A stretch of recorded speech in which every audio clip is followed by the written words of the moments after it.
Alright folks, I have here the recipe for my dad's fudge, and this is old. I mean, look at this. It's been laminated, but you can see the paper's aged in here. This was typed up, obviously typed up on a typewriter, and I think that may have been misspelled, and instead of doing backspace or trying to correct it, they just retyped it. At any rate, we're going to make this. The one thing I'm going to do, I'm going to try to follow the instructions here and see what it comes out like, but I'm going to double check it with a candy thermometer to make sure we hit softball stage, so that way I can make sure it comes out right. Alright, so first thing we got is 3 cups of sugar. Next up we got 3/4 of a cup of milk. Now I'm sure whole milk is better. But I've just got 2% milk here. This should work. We got a teaspoon of vanilla. Now actually this is imitation vanilla. I'm sure again real vanilla would be better. Alright, and then we need 1 cup of peanut butter. Now the recipe said chunky. I don't like chunky, so we're going to use the smooth stuff. And we smushed some peanut butter into this 1 cup container.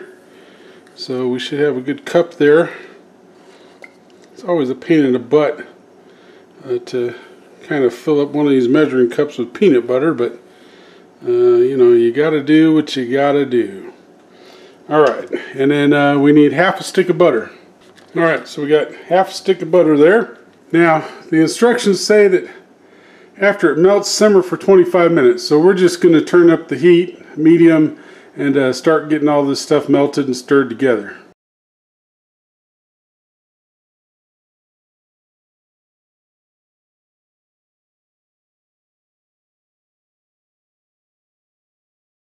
Alright, so we got a boil going, and pretty much all that butter is melted. One little piece there, but he's disappearing fast. Alright, so I'm going to turn the heat down to low, and we'll see if we can let this simmer for a while. Alright, so we can see we got a simmer. I'm going to start the timer and go for 25 minutes.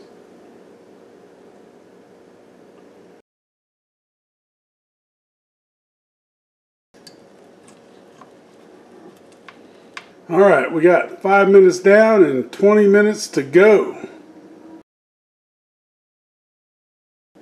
So my temperature right now is around 215. Hardball stage is right around, or excuse me, softball stage is right around 235. So it is under softball stage here at this simmering point. Alright, so I am stirring this just to make sure nothing's scorching on the bottom. But it seems to be doing pretty good. And in the last 4 minutes I've stirred this twice. You can see as soon as I stop stirring, it starts simmering again. And my temperature is still around 215.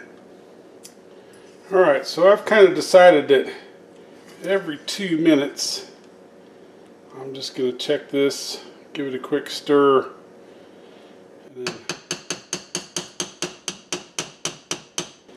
and then let it keep going.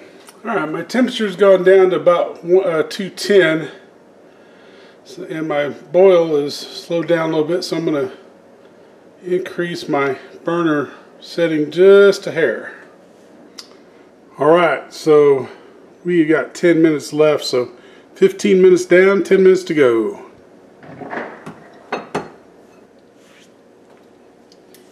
Alright, so we got about 6 minutes left to go. Our temperature is holding right around 215. So I think we're pretty good there. Alright, so we got about 4 minutes left now. So we've been cooking. This stuff's getting a little thicker. It's starting to hold the heat just a little bit more. We're at about 218, excuse me, not 400, not 100. We're about 218 as far as our temperature goes. And About 3.5 minutes, or a little bit more than 3.5 minutes left. Alright, so we got about 2 minutes left of this simmer. And then the instructions say to bring it up to a rolling boil and stir constantly for 1 minute. So the key is going to be, am I going to go from 218 to 235 in my temperature in that 1 minute? Alright, so we're down to the last few seconds here. When this hits 0, we're going to start the timer again for 1 minute, turn the heat up, and see if we can get to softball in a softball stage on that candy thermometer in 60 seconds. So it'll be the race is on. So we'll start this and turn the heat up. Start stirring and see what happens. Alright, I only got 10 seconds left to go. I don't think we're going to make it to softball. So we're going to keep stirring this. Here's our minute.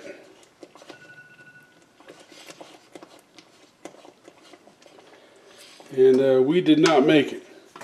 We made it to only about 220, so not a whole lot of increase here. So I'm gonna crank the heat up just a little bit more and see if we can get to 235.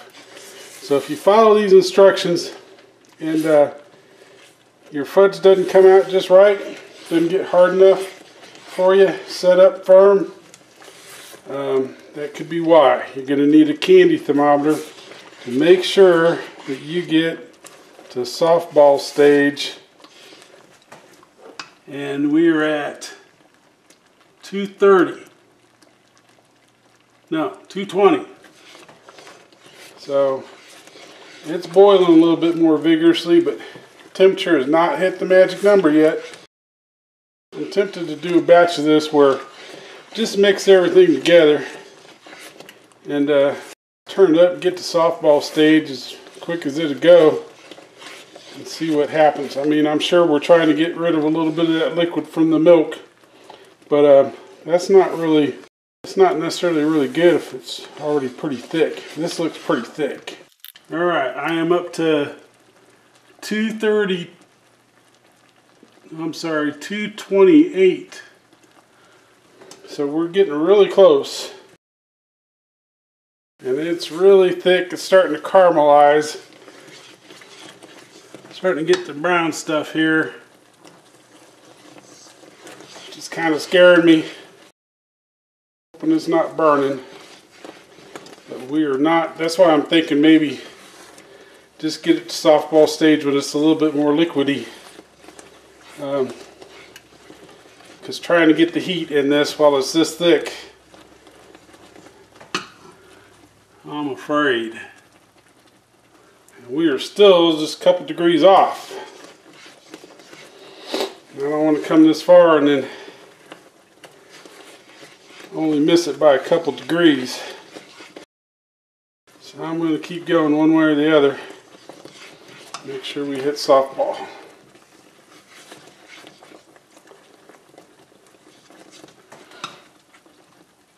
Alright, and we are just there. So I'm going to turn the heat off, slide this over, and it says let it cool for 10 minutes. You see that brown stuff in there? I don't know if that's good or not. We'll let you know once this stuff cools down. And so we'll let this sit here for 10 minutes, and then we're going to stir it and pour it into the dish. Alright, 10 minutes on the timer.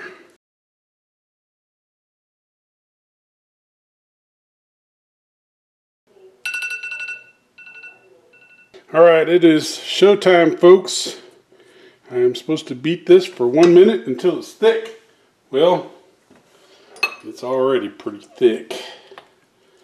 And you can see we do get some scorching there on the bottom, so we're going to try not to disturb that too much. But we'll let you know how this comes out. This is not a Teflon coated pan, And last time I did this and I saw these little bitty brown chunks in here, those scared me, and I was not able to taste them in the fudge. I was not able to feel them either. So I'm not sure how to explain that. But again, once we get done here, we'll let you know how this comes out. You can see the bottom of this pan is not normally brown. And I think it's, again, just a matter of cooking this down too thick. I don't know if we need it that thick if we get it to softball stage. I think that that's all we really need to do. But at any rate,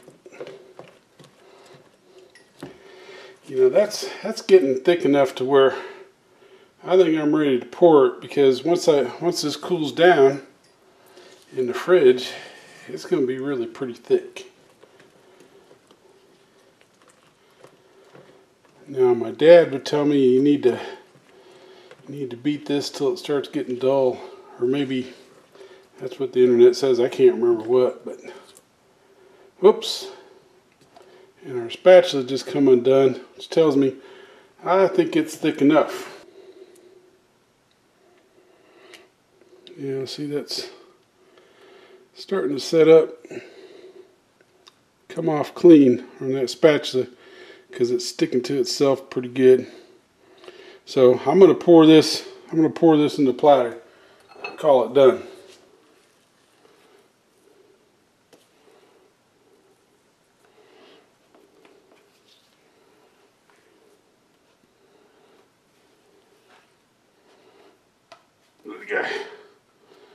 I stirred it too long. I should have poured it when it was cooler, or when it was hotter, I should say.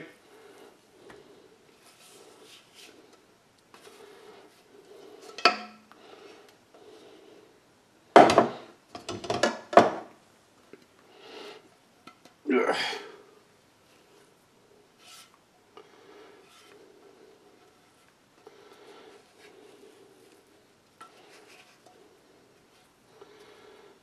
Gosh darn it.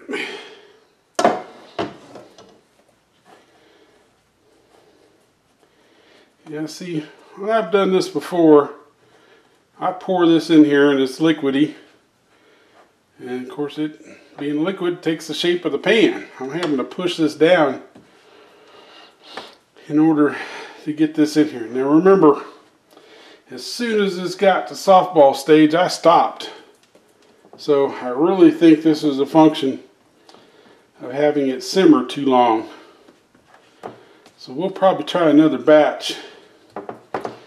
You know, my guess is this is probably going to be delicious. All that brown stuff is just caramelized sugar, which caramel is delicious. But this was not what we were going for. So again,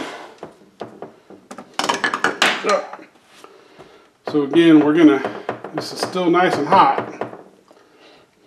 Too hot to really do too much with my fingers, but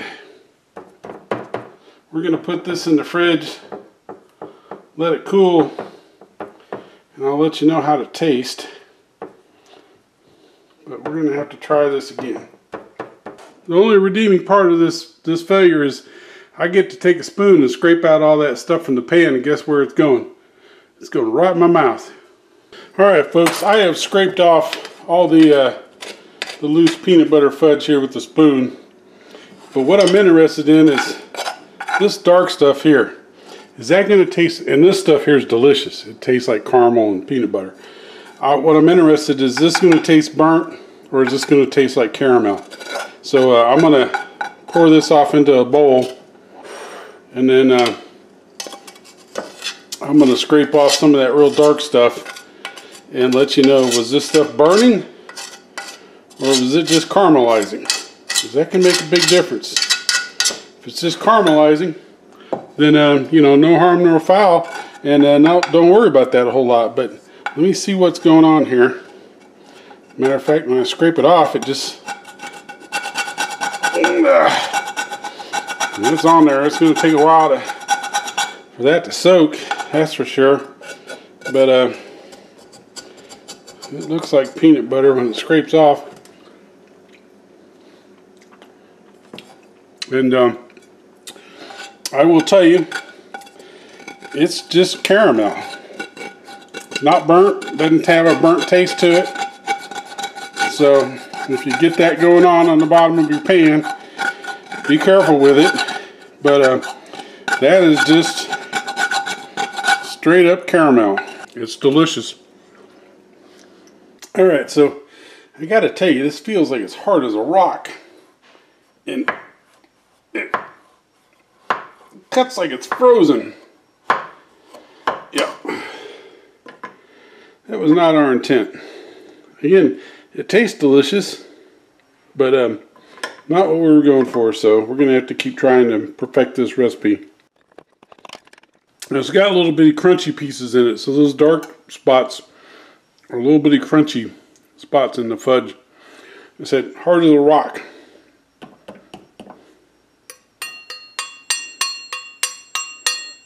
So even though this is hard as a rock, kind of hard as a rock, I should note that if you put it in your mouth and as soon as you crunch down on it, it just breaks up. So it's not like it's hard as a rock, like you can't eat it. It's just more crumbly than what we wanted. So still good, still tastes great, but